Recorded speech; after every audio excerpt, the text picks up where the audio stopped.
In a moment, you'll hear James Stewart as the six-shooter, just one of many fine programs brought to you each week on NBC. Tomorrow night, there's top comedy entertainment with the Bob Hope Show, the Phil Harris, Alice Faye Show, and Can You Top This with Senator Ford.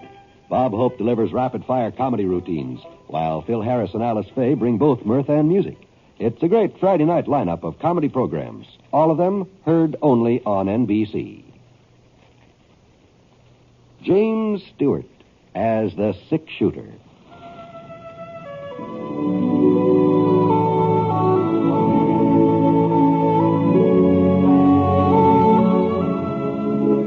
The man in the saddle is angular and long-legged. His skin is sun-dyed brown. The gun in his holster is gray steel and rainbow mother of pearl, its handle unmarked. People call them both the six-shooter.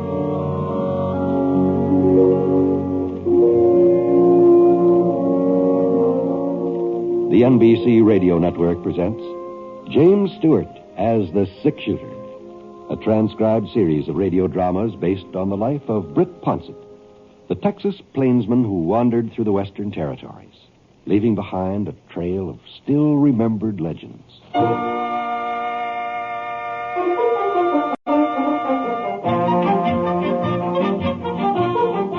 This was my first trip into Powder Creek for 3 months, I suppose. Working the spring roundup for Bar Y had been keeping me pretty busy, and there hadn't been any special reason for coming to town, but I figured it was about time to make an appearance. Scar's saddle was showing a lot of wear and tear, and, well, my own outfit didn't exactly look like it had just arrived fresh from the mail order house. Pants were getting a little thin around the seat, and there was a pretty big hole in the sleeve of my jacket. I'd tried to patch it up, but I hadn't done a very good job. So I left Scar at the livery stable and headed over to Ethan Green River's general store. I aimed to get another jacket, a new pair of breeches, shirt or two, and I'd probably be able to find out what's been going on in the town while I was at it. Ethan usually managed to keep up on the latest Powder Creek happenings.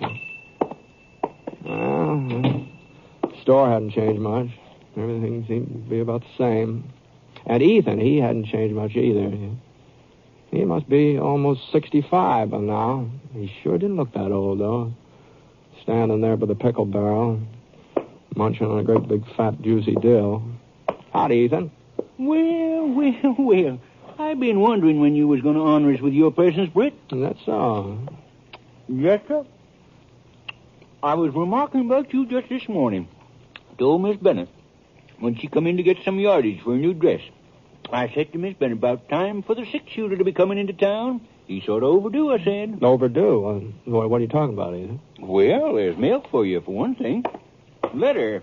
Somebody in Topeka, Kansas, from the looks of the envelope. Oh, it must be from Aunt Emma. She lives in Topeka. Oh, she does, eh? Well, here you are, Britt. Thanks. According to the postal rules, I should have sent it back when you didn't show up, but I figured I could stretch your point. Well, ain't you going to read it? Oh, sure. Let's see. Oh, my. Oh, that pickle sure is bitter. Good. Must have got too much vinegar in this batch. Hang on. You know, to this, I ain't very fond of dills anyhow. Don't know why I keep on eating them. Holy smoke. Was something the matter, Britt? Holy. Well, it's a letter from Aunt Emma. She's coming out here to Powder Creek. Oh, going to pay you a little visit, huh? Now, ain't that nice? No, it's more than just a visit, Ethan. Oh? No, she's figuring on settling down here. Well. She aims to make this her home, look. Well, there's lots worse places a body can live. No, but she expects me to live with her. She says she's going to keep house for me. Well, holy smoke. No, that's real considerate of her. Real considerate. No, but I appreciate her wanting to look after me, but doggone it, Ethan. Now, you know I couldn't settle down, not permanently. I'm used to traveling around and living alone and bunking wherever my fancy strikes. You know that. Sure. But maybe it's good for you to take root someplace, huh? You know what they say, Britt? A rolling stone gathers no moss. Living alone does have its disadvantages. Oh, well, now, you're a fine one to talk. Well. I haven't noticed you making any effort to acquire a family. Oh, now, look here. I'm a lot older than you are. Too old to change my ways. But you're still a young buck. You ought to be sort of pliable like. Yes, sir, I think you ought to take your aunt up on this here offer. You don't think anything of the kind, I do, Ethan. too. No, you do not. You're just trying to get my goat, that's all. Not at all. I know you. I'll just write Aunt Emma tonight, and I'll thank her for what she wants to do for me. But I'll just explain. I'll just explain to her and tell her. I kind of doubt that a letter would reach her in time to hit her off, Brett. What? Yeah, that one she sent you has been here for several weeks now. Oh, yeah, well, I guess I'll just send her a telegram then. That line out of Powder Creek is still working, isn't it? Oh, yeah. Ain't been a single breakdown lately, not since them Apaches headed south back into their own territory. Yeah, well, that's what I'll do then. I'll just telegraph her. Well, I kind of doubt that a telegram would do much good either. Huh? Seeing as how your Aunt Emma's already in Powder Creek. Yeah, well, I'll send her one anyhow. What? Yes, sir. She got here a week ago last Tuesday. Come in on a Saturday. Brung a whole load of furniture, too. Well, now, hold on, Ethan. No, you're not serious. You're joking about no, this. I'm not. Just you take a stroll over to the old Mac Dennis house. You know, on the corner behind the bank? Yeah. Well, yes, sir. Your aunt rented the place right after she arrived. Must be all moved in by now. Well, I just don't know what to say. I understand she's got your room all fixed up waiting for you. My room? Well, that's what she's here for, ain't it? To look after you. Well, I don't need any looking after. Well, maybe not, but it appears your Aunt Emma's got other ideas. Seems to be a real understanding lady, though. Says it's all right for you to keep Sky if your heart's set on it. To keep Sky? What? Well, she probably don't care much for horses herself, you see. Now, you just listen to me, Ethan Green River. I'm not going to live here on that, I never asked Aunt Emma to go. She shouldn't take it upon herself with the old Mac Dennis house, you said. Yeah, that's the one. Ain't very fancy, but from here on, it's going to be home sweet home, hey, Britt? I'll just see about that.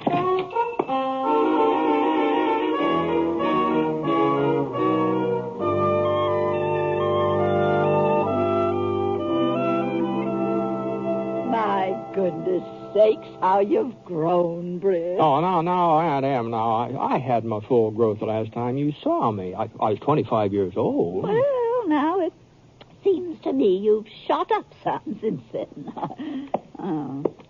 Not much flesh on you, though.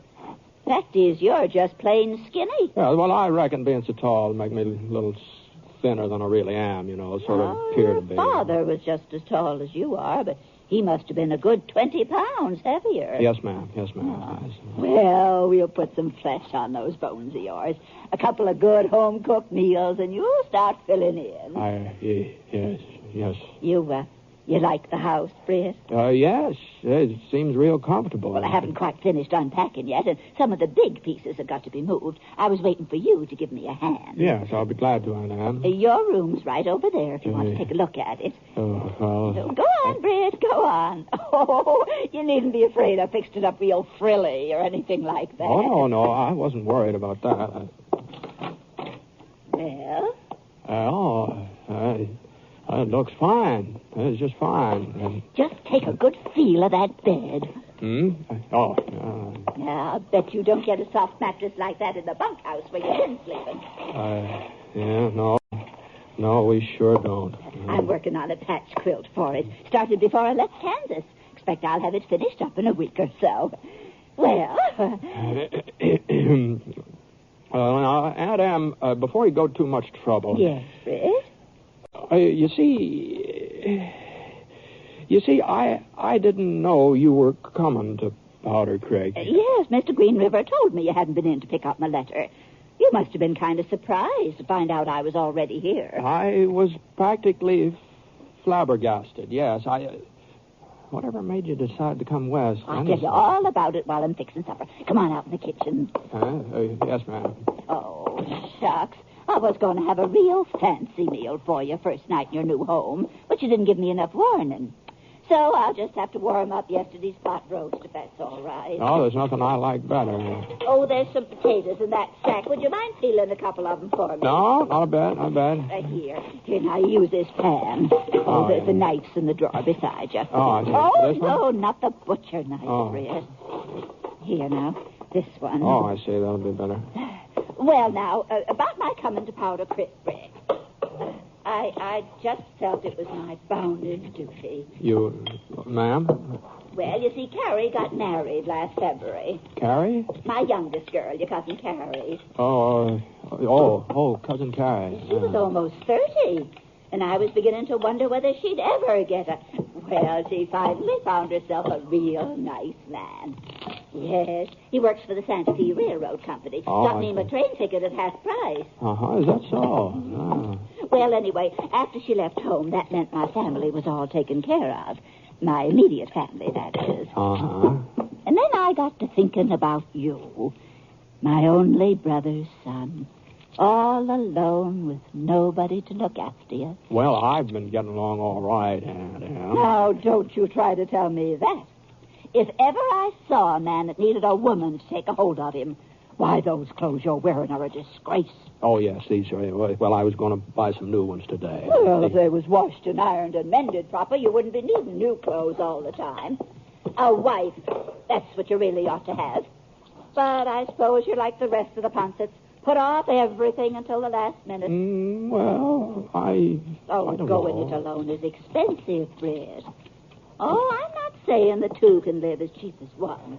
And I don't want you to get the idea that I expect you to support me. Well, it's never even crossed my mind. No, indeed. I've still got some of the money your Uncle George left. And my boys both send me a little bit from time to time. I don't imagine we'll have any finance problems, Fred. Well, you see, Aunt Em, I'm signed up with the Bar Y, and I'm sorry, but I just can't very well stay on here in town with you. Well, there are other jobs besides ranching. Well, it's about all I'm good for. Oh, fiddlesticks. I've had a talk with Mr. Allington at the bank. He says he'll give you a position the minute you say the word. Oh, for Pete's sake. Me? What, me work in a bank? Oh, no, Aunt Em, in a bank? I wouldn't know the first thing about it. Oh, well, now that don't seem to bother Mr. Allington.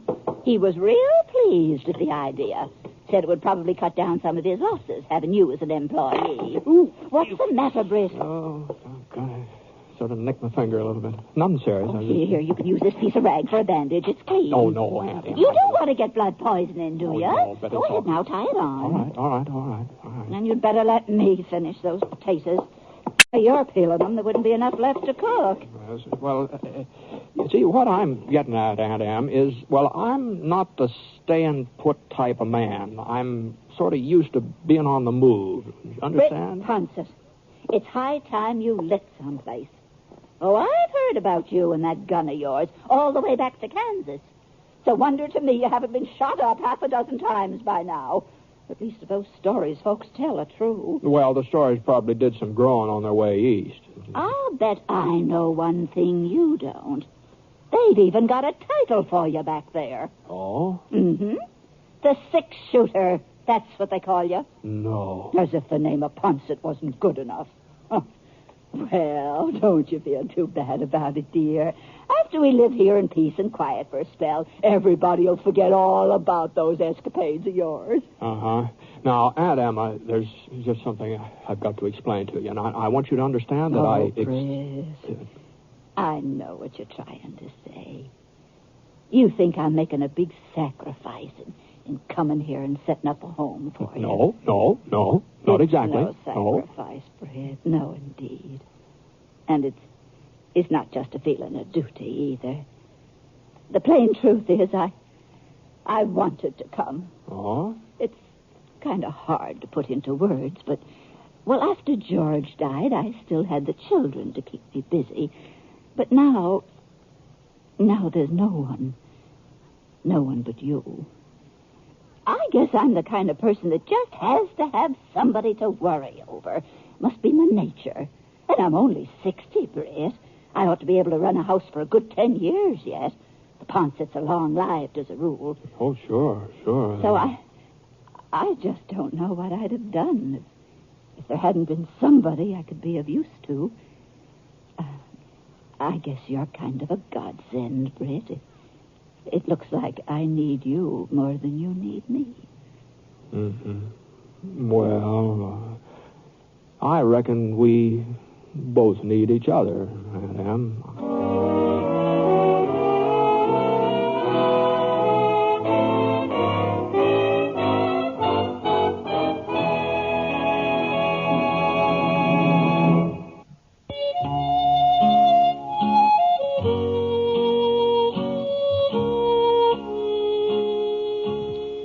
I made out about as well as could be expected that first night I stayed with Aunt Emma.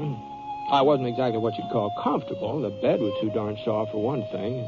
And it wasn't easy getting used to having another person around all the time. Leastways, it wasn't easy getting used to Aunt Emma. I knew she had my best interest. Brett Ponset, you eat the rest of those turnips. They're good for you. And, before I forget it, don't you think you ought to see about getting a haircut? It's hanging way down the back of your neck. And whenever she asked me to do something, well, I sure didn't have any right to object. They were things that had to be done. And a sack of flour, a spool of number 60 white thread, and some empty fruit jars. I think I'll put up some of that rhubarb out in the garden. Looks real nice to me. And as for the advice she gave me, well, it was probably good advice. It was well worth listening to. I just don't see why you can't try working at the bank, Britt. If you don't take to it, you can always quit. I'm not saying that you have to keep on with it for the rest of your life.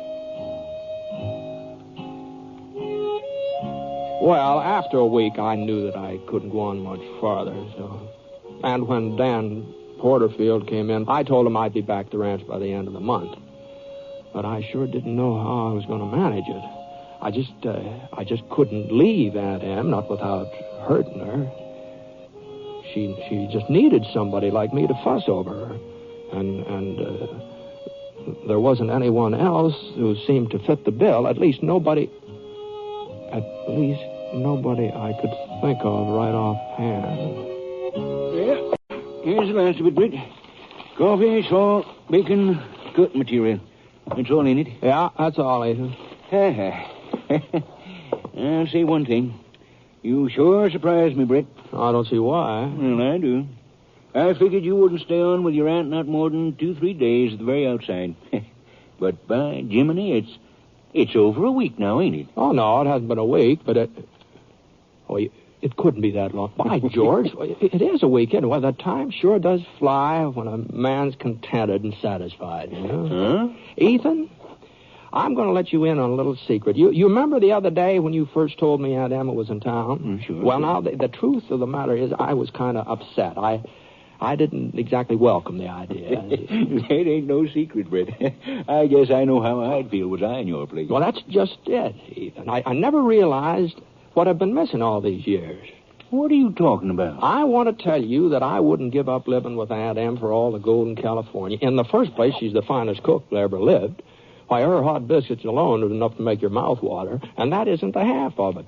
She takes care of all my clothes. I can put on a clean pair of socks every day if I have a mind to do it. No. A clean pair every single day if I want to. But the best part of it is that I'm not lonely anymore. Gosh, it sure is nice to have somebody to talk to and to play casino with in the evenings. Huh?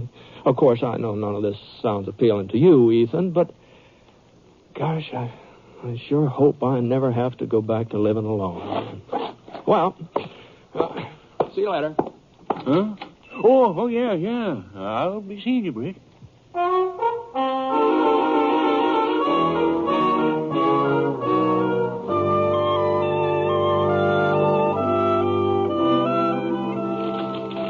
Britt, you forgot to get a wick for the lamp. Oh, yes, guess it did. Well, it sort of slipped my mind. You sure aren't much good at remembering things. Oh, well, I'll go back uptown and pick one up. It'll only take a minute. Never mind. We can do without until tomorrow. Better get your hands washed, son. Supper will be ready in a little bit. Yes, ma'am.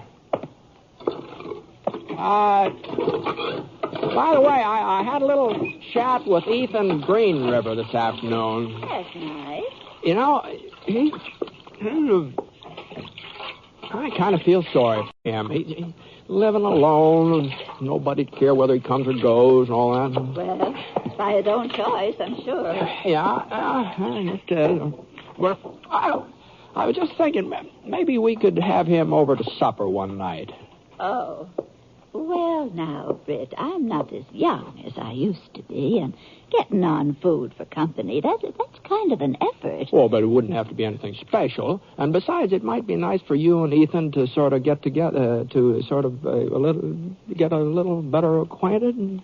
You don't think I'd so much as look at another man after your Uncle George, do you? I'm surprised. Oh, no, I didn't mean anything like that. Well, I should hope not. Oh, no.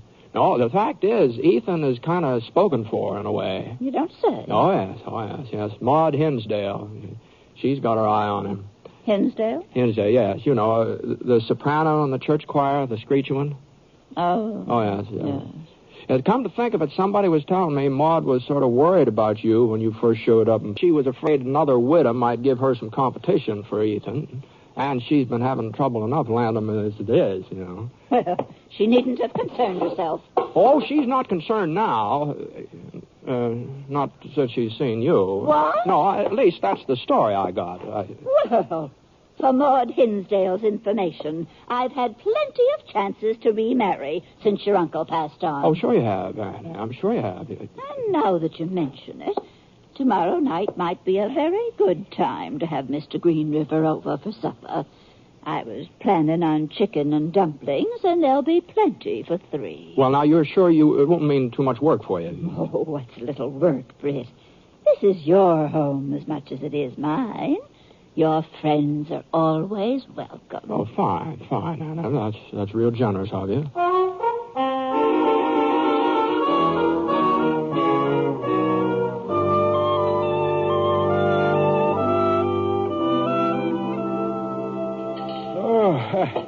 I won't be able to eat again for a month of Sundays, Miss Bancroft.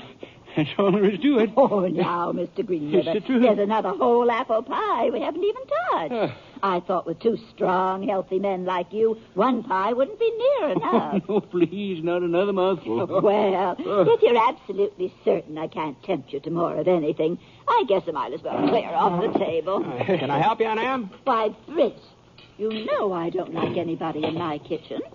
You two just go in the parlor and enjoy yourselves. I'll be along in a minute. Yes, Sir Britt. You wasn't exaggerating one little bit.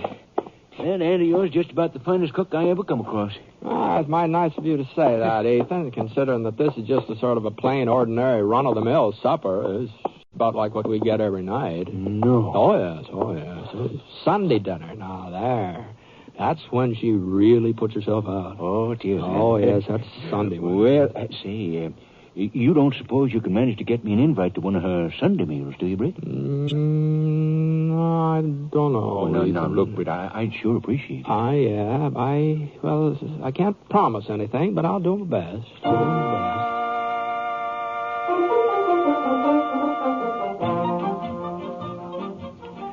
Well, for the next 10 days or so, Ethan was practically a steady boarder at Aunt Emma's. And he sure did put it away, too. Aunt Emma didn't seem to mind. She said she liked to see a man enjoy his food, and Ethan more than obliged her. I tried to leave them alone as often as I could, but as far as I could tell, their friendship just didn't seem to be progressing past the dining room table. Looked like I just have to sort of give Ethan a little touch of spur. So one evening after spare ribs and sauerkraut, while Aunt Em was out in the kitchen doing the dishes. Oh, you gotta let my belt out another notch. That's all there is to it. Ethan. Yeah. There's something I've been meaning to ask you. You're right ahead, Britt. Well, now, you know I'm Aunt Emma's only relative. Uh-huh. In Powder Creek, that is. Yeah. She's sort of my responsibility. Mm-hmm. Well, what I'm getting at is your intentions. My what? Your intentions about Emma. Oh, I see what you're driving at now, Britt. Well, you don't have anything to worry about. I don't? No. I won't deny I'm real fond of Emma, and it's more than just a cooking, too. Under other circumstances, well, I might even consider asking her to marry me. Other circumstances? Yeah, well, you told me how you'd feel if anything happened to upset this little home you've got here, and I'd be the last man in the world to cause you any misery, Britt. Why, you're one of my closest friends. Now, just hold on here a minute. Now, Ethan. look, but you can take my word for it. You and Emma can live on here together just as long as you've a mind to, and I won't do a thing to interfere. But I'd like you to interfere. Huh? If you want to marry Aunt Emma and she wants to marry you, you'd be doing me a favor. No, Britt. I just won't let you make such a sacrifice. A sacrifice? Yes, that's just what it is, a sacrifice. All right, Ethan. You can believe whatever you like, but I've made up my mind. I'm not staying here in Powder Creek.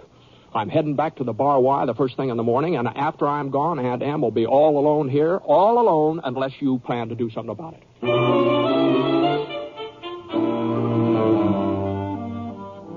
Well, I guess I really wouldn't have gone through with it, leaving Aunt Em, I mean.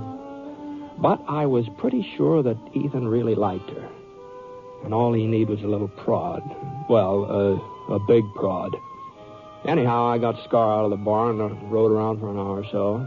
But when I came back to the house, Ethan's buggy was gone. Maybe he hadn't proposed at all, or maybe she turned him down. Well, only one way to find out, and that's go inside. What happened to you, Britt? Oh, well, I just wanted to give Scar a chance to stretch his legs. Oh.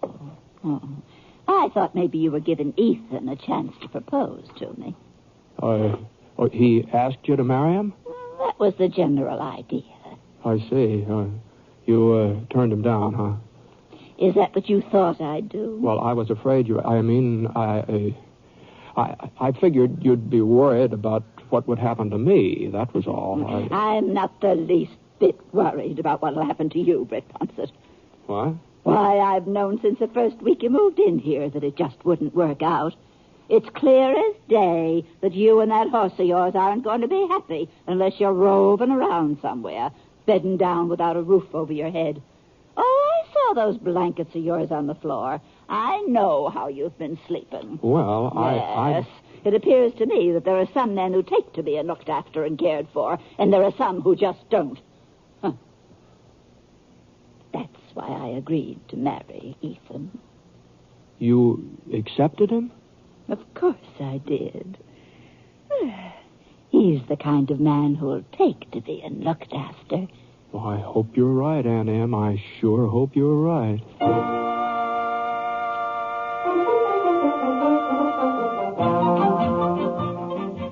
And you know she was? She was 100% right. Why, the next time I came through Powder Creek to visit Aunt Em and Uncle Ethan, well, sir, he was just about the most married man I ever saw. And so help me, he seemed to enjoy it, too. Of course, maybe when I'm his age, I guess I don't need to start worrying about it now.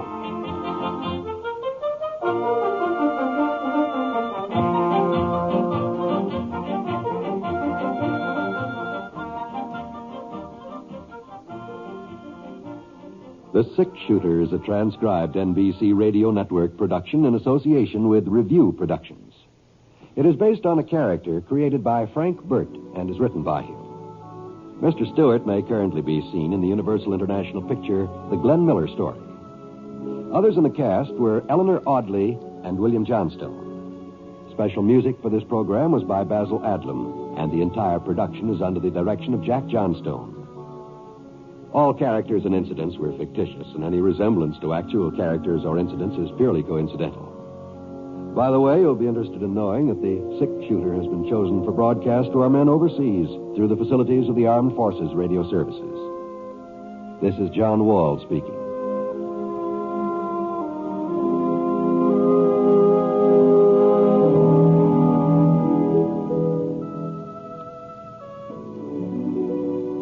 Tonight played Truth or Consequences with Ralph Edwards on the NBC Radio Network.